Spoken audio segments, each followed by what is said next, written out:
Hello everyone, welcome to our YouTube channel Educated Cherry.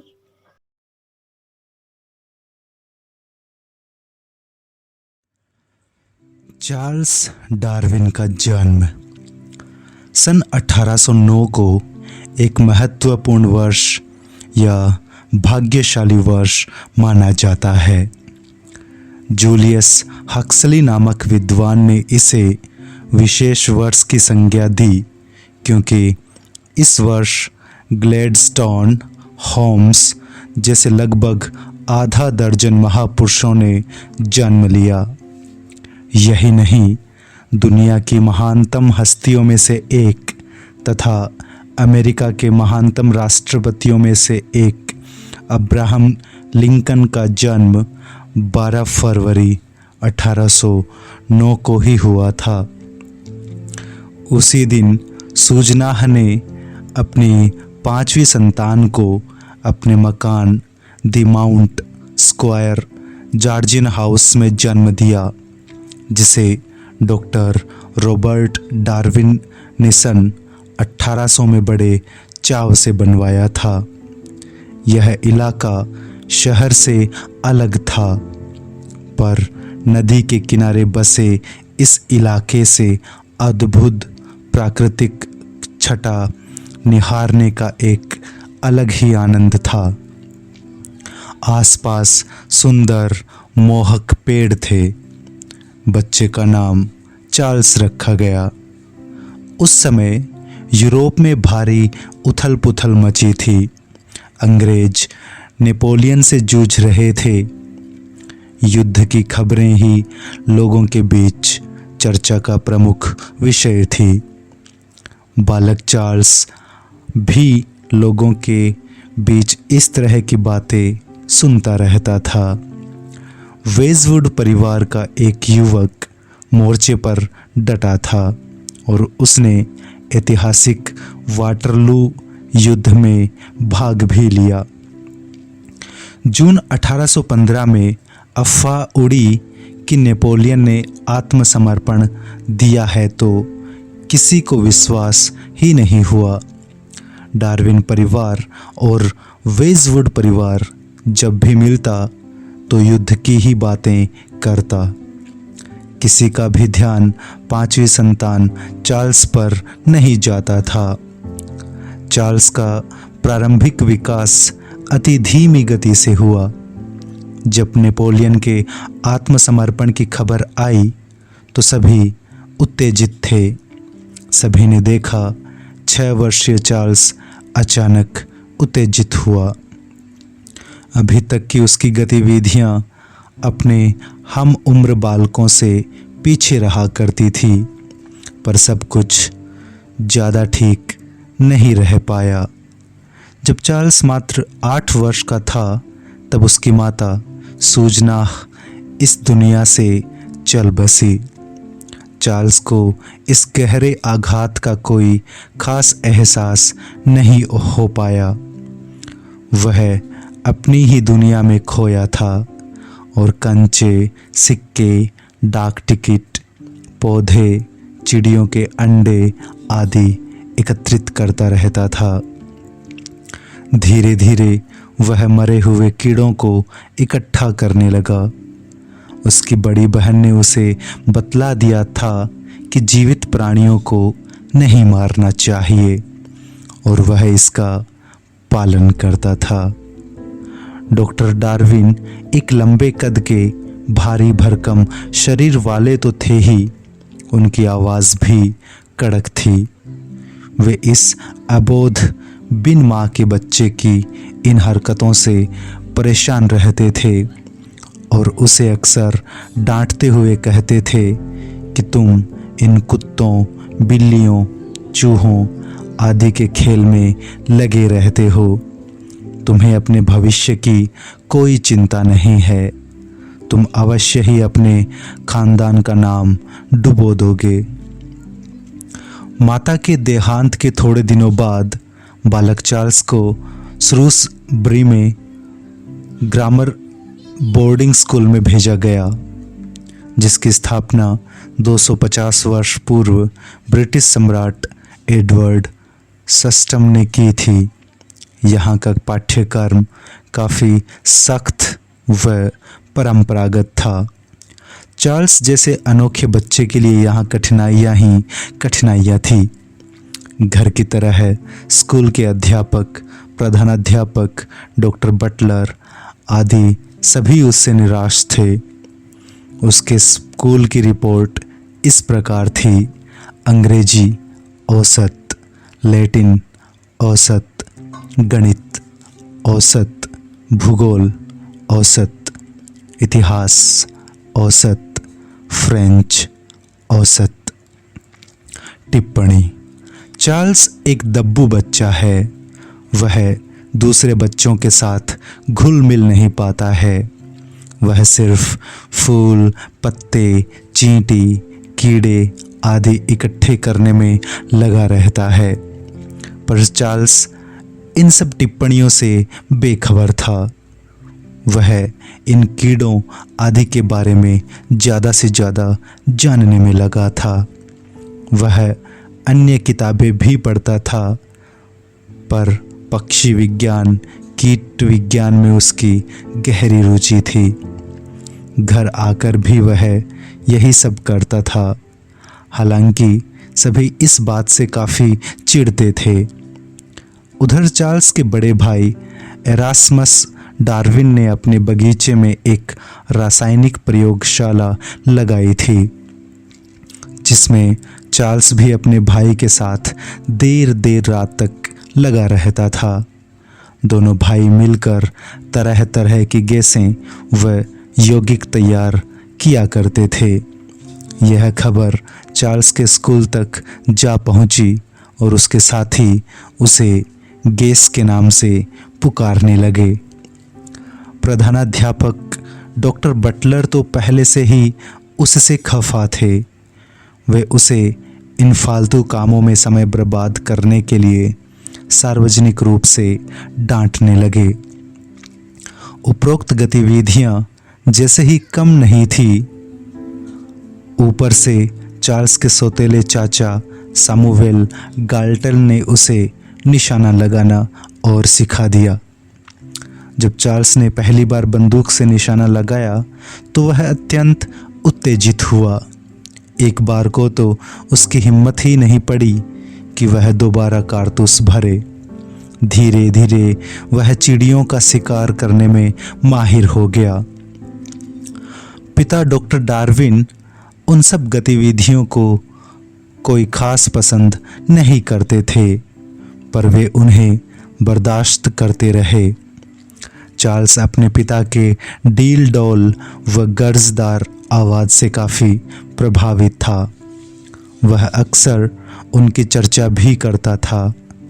लंबे तगड़े doctor जब गरीब मरीजों को देखने जाते थे तो पहले अपनी कोचवान को जांचने के लिए अंदर भेजते थे कि कहीं दरवाजे से उनका सिर कहीं टकरा तो नहीं जाएगा।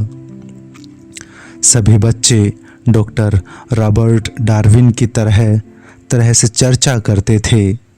कोई उन्हें नदी का ज्वार कहकर पुकारता था तो कोई किसी अन्य नाम से। कई बार उनकी कड़ी बातें चार्ल्स के बाल कलेजे को बुरी तरह छलनी कर देती थी। धीरे धीरे वह आत्मनिर्भर होता चला गया, पर वह अपने पिता की गतिविधियों व बातों को ध्यान से देखता और तोलता था। उसने उनके मुंह से लगातार सुना कि अक्सर महिलाएं अपने स्वास्थ्य के बारे में शिकायत गोलमोल तरीके से करती हैं। डॉक्टर डार्विन का मानना था कि उन्हें शरीर में नहीं वरन मन में तकलीफ होती है और इसलिए वे ऐसा करती हैं। यह बात उस काल के लिए बिल्कुल नई थी और बहुत बाद में फ्रायड ने इसका खुलासा किया। संवेदनशील चार्ल्स पर इन बातों का गहरा असर पड़ रहा था। एक प्रभाव यह पड़ा कि कि वह किसी भी बात को बिना मजबूत आधार के मानता नहीं था। वह औरों को भी प्रेरित करता था कि वे भी पूरी जांच के बाद ही माने। पर मजबूत और सख्त रॉबर्ट डार्विन का पुत्र चार्ल्स प्रारंभ से ही नाजुक स्वास्थ्य वाला हो गया। डॉक्टर प्रसन्नचित्त रहते थे, पर बेटा चार्ल्स चिंतित सा रहने लगा। बाप लोगों को अपनी बात मनवा लेता था, जबकि बेटा सामान्य तर्कों में भी हार मान जाता था। वह काफ़ी दयालु स्वभाव का हो गया। चिकित्सा का पेशा ठुकराया। डॉक्टर रॉबर्ट डार्विन की हार्दिक इच्छा थी कि उसके दोनों बेटे उसके और अपने दादा के पद चिन्हों पर चले, जिन्होंने बतौर चिकित्सक का बड़ा नाम कमाया था। बड़े भाई इरास्मस ने कैम्ब्रिज में चिकित्सा शिक्षा की पढ़ाई प्रारंभ कर दी थी। सन 1825 में वह एडिनबर्ग विश्वविद्यालय में जाने वाला था। पिता रॉबर्ट ने फैसला किया कि चार्ल्स स्कूल में कोई खास नहीं कर पा रहा है, अतः उसे भी चिकित्सा शास्त्र की पढ़ाई के लिए जाना चाहिए। जाने से पूर्व पिता रॉबर्ट ने बेटे को चिकित्सा पेशे के चंद प्रारंभिक गुर समझाने चाहे और उसे गरीब मरीजों के इलाज के समय साथ रखा। हालांकि उस समय चार्ल्स की आयु मात्र 16 वर्ष थी और वह चिकित्सा विज्ञान की पढ़ाई के लिए कम उम्र था, पर उन प्रयासों के कारण उसके अंदर करुणा आ गई। वह मनुष्य से सही तरह से व्यवहार करने के तौर तरीके सीख गया। वह रोगियों के लक्षण कागज पर दर्ज करने लगा और अपने पिता को जोर से पढ़कर सुनाता था। डॉक्टर डार्विन उसके अनुसार दवा बतलाते थे। रोज चार्ल्स 1 दर्जन से अधिक मरीजों से बातचीत करता था। वह इस काम में गहरी रुचि भी लेता था और अब उसके पिता प्रसन्न होकर कहते थे कि चार्ल्स एक दिन नामी चिकित्सक बनेगा। उन्हें इस बात की प्रसन्नता थी कि चार्ल्स अपने मरीजों में विश्वास उत्पन्न कर लेता है, पर मेडिकल कॉलेज का माहौल अलग ही किस्म का था। अपने समय के लोकप्रिय व चर्चित वैज्ञानिक गैलीलियो को भी चिकित्सा शास्त्र की पढ़ाई नहीं भाई थी। चार्ल्स डार्विन का भी वैसा ही हाल था।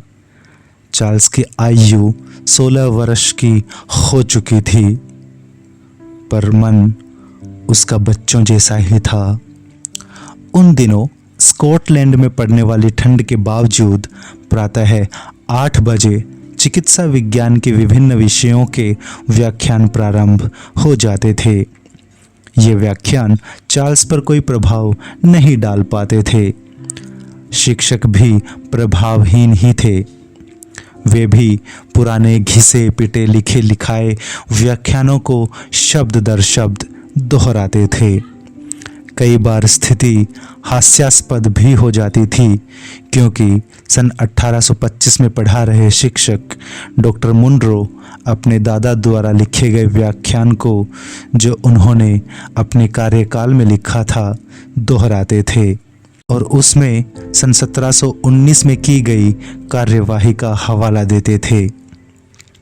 उन्हें इस बात से कोई मतलब नहीं था कि छात्र छात्रा समझ रहे हैं या नहीं।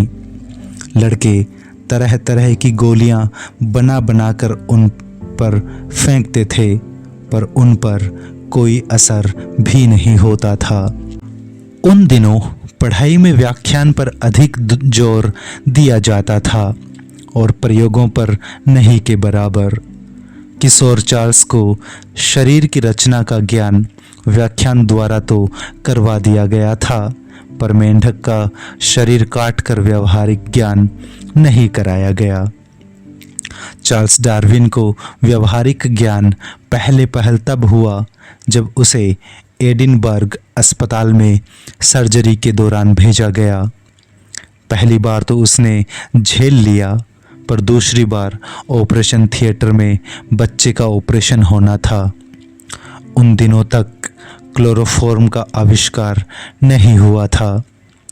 बच्चे को दर्द से तड़पते देखकर चार्ल्स ऑपरेशन थिएटर से तो क्या, अस्पताल से ही भाग गया और दोबारा लौटकर नहीं आया। वह विभत्स दृश्य चार्ल्स को लंबे समय तक सताता रहा। चार्ल्स ने ठान लिया कि वह डॉक्टर नहीं बनेगा।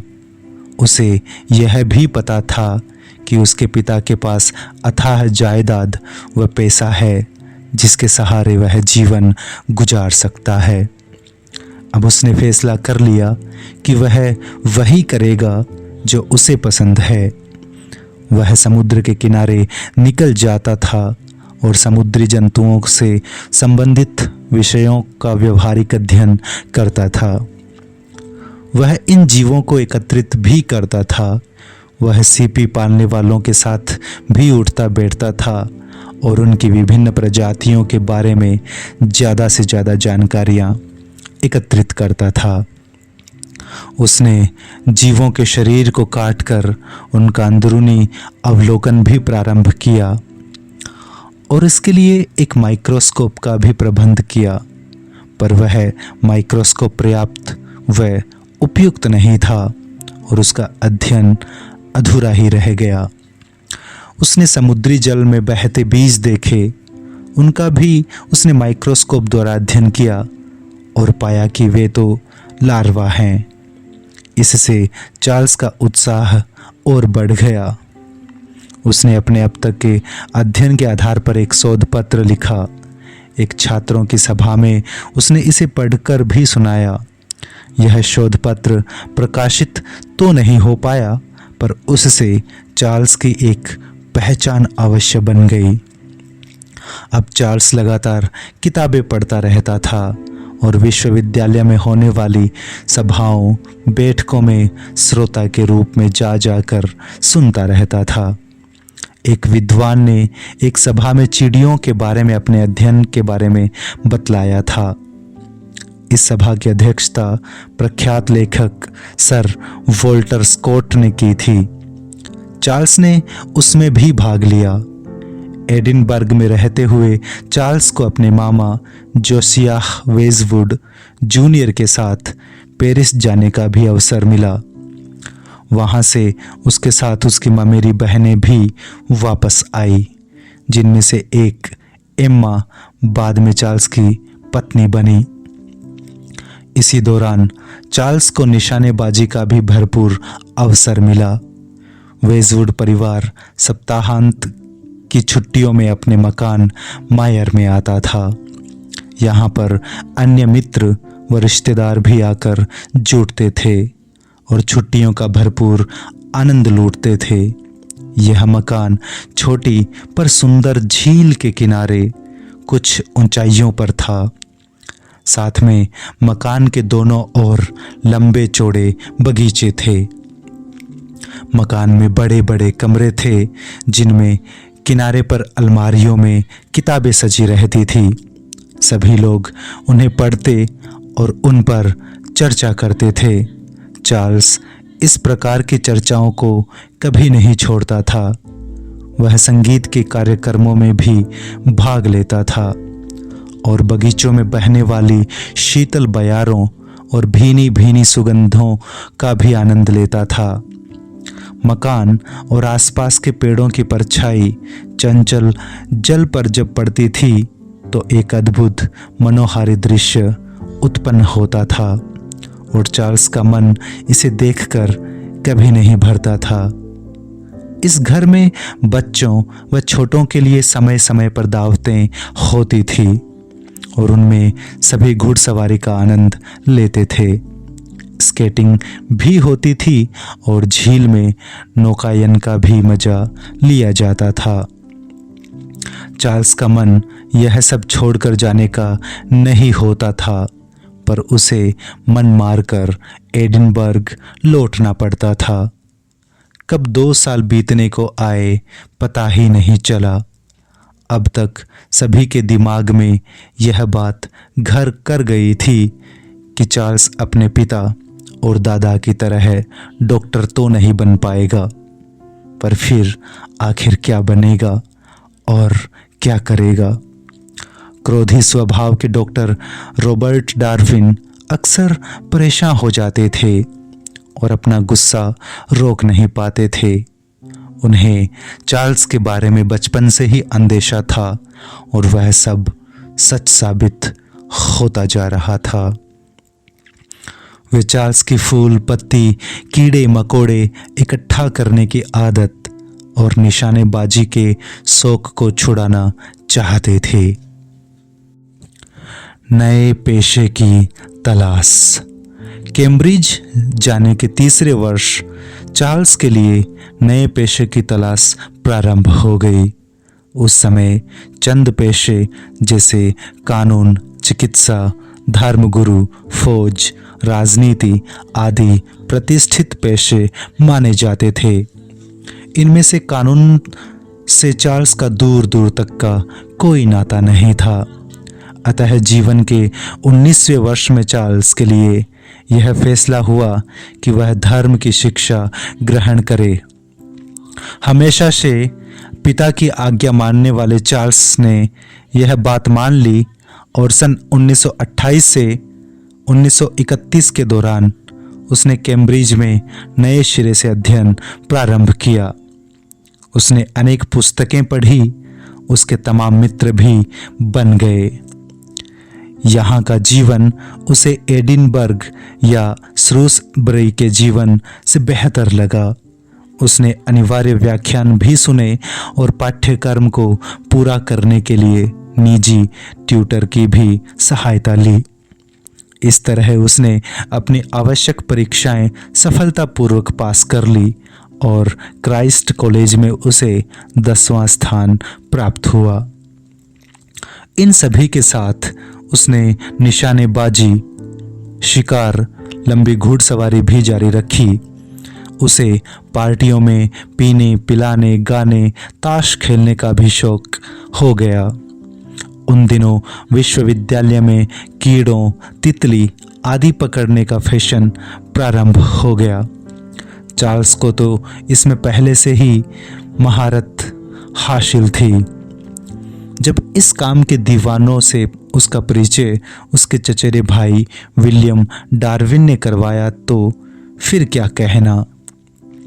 चार्ल्स उनका अग्रणी हो गया। इसी क्रम में एक दिन चार्ल्स ने एक लकड़ी के लट्ठे की छाल को छीला तो उसे 2 नए प्रकार के कीड़े मिले। उसने उन दोनों को एक एक हाथ में पकड़ा। तभी उसे तीसरा दिखाई दिया और उसे पकड़ने की धुन में उसने दाएं हाथ में पकड़ा कीड़ा मुंह में रख लिया और तीसरे पर कब्जा किया। इसी बीच मुंह में बंद कीड़े ने अजीब सा तरल पदार्थ छोड़ा जिसे चार्ल्स बर्दाश्त नहीं कर पाया और उसे थूकना पड़ा। पूरा घटनाक्रम दुखद रहा क्योंकि तीसरा कीड़ा भी हाथ से छूट गया, जिसके लिए चार्ल्स ने वह अस्वाभाविक कार्य किया था। अब चार्ल्स इस काम में अपने साथियों से प्रतिस्पर्धा भी करने लगा। वह कीड़ों, तितलियों आदि को पकड़ने के लिए नए नए तरीके आविष्कार करने लगा। वह इस काम में मजदूरों की सहायता भी लेने लगा जो उसके लिए पेड़ की सफाई आदि करते थे। उसे इस काम में इस कदर आनंद आता था कि वह इसे व्यक्त करने के लिए कविताएं लिखने लगा। जब उसकी कीड़े पकड़ने पर पहली कविता छपी तो उसे अत्यंत प्रसन्नता हुई। इसी बीच उसकी मित्रता पादप विज्ञानी या बॉटनी के एक प्राध्यापक जॉन स्टीवन हेंस्लो से हो गई। हेंस्लो एक अत्यंत प्रतिभावान व्यक्ति थे और लंबे अवलोकन के पश्चात निर्णय या निष्कर्ष निकालने में महारत रखते थे। चार्ल्स व हेंस्लो दोनों को लंबी सैर करने का शौक था और दोनों कैम्ब्रिज के पास के ग्रामीण इलाकों में सैर के लिए निकल जाते थे। चार्ल्स को 2 महत्वपूर्ण किताबें भी पढ़ने के लिए मिली। इनमें से एक यात्रा वृत्तांत संबंधी थी और दूसरी दर्शन संबंधी थी। अब उसके मन में यात्रा करने तथा प्रकृति के बारे में अधिक से अधिक जानने की इच्छा जगने लगी। उसने पुस्तकों के अंश हेंस्लो तथा अपने अन्य मित्रों को जोर जोर से पढ़कर सुनाए। अब उसके मन लगन उठी कि प्रकृति के बारे में और अधिक जाना जाए और प्राकृतिक वैज्ञानिक को अधिकाधिक समृद्ध बनाया जाए।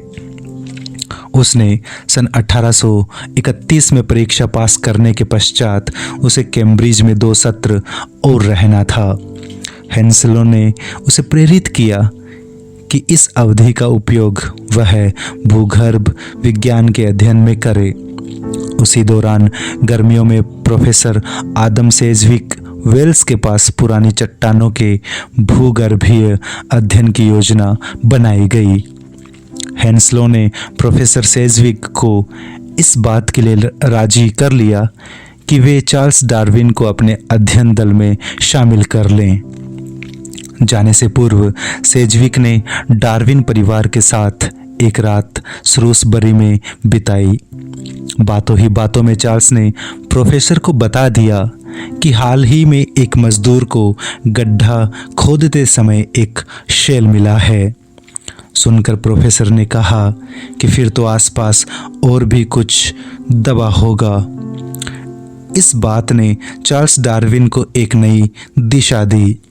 उसे मालूम हो गया कि विज्ञान में अनेक ऐसे सामान्य नियम होते हैं जिनकी सहायता से निष्कर्ष निकाले जाते हैं। भूगर्भ शास्त्रियों के साथ की गई अनुसंधान यात्रा से भी चार्ल्स को बड़ा मजा आया। तभी उसे याद आया कि वह पतझड़ के मौसम में उसके ननिहाल में निशानेबाजी की प्रतिस्पर्धा होती है। उसने छोटा रास्ता चुना ताकि वह जल्दी घर पहुंच सके। उस समय तक उसे लगता था कि निशानेबाजी किसी भी विज्ञान, भूगर्भ विज्ञान या अन्य से अधिक महत्वपूर्ण है और आनंददायक भी। अगले वीडियो में हम सुनेंगे कैसे बीगल जहाज से उन्होंने यात्रा की, कैसे उन्होंने एक महान यात्रा का प्रारंभ किया। तो जानने के लिए सुनिए Charles Darwin only on educated Jerry.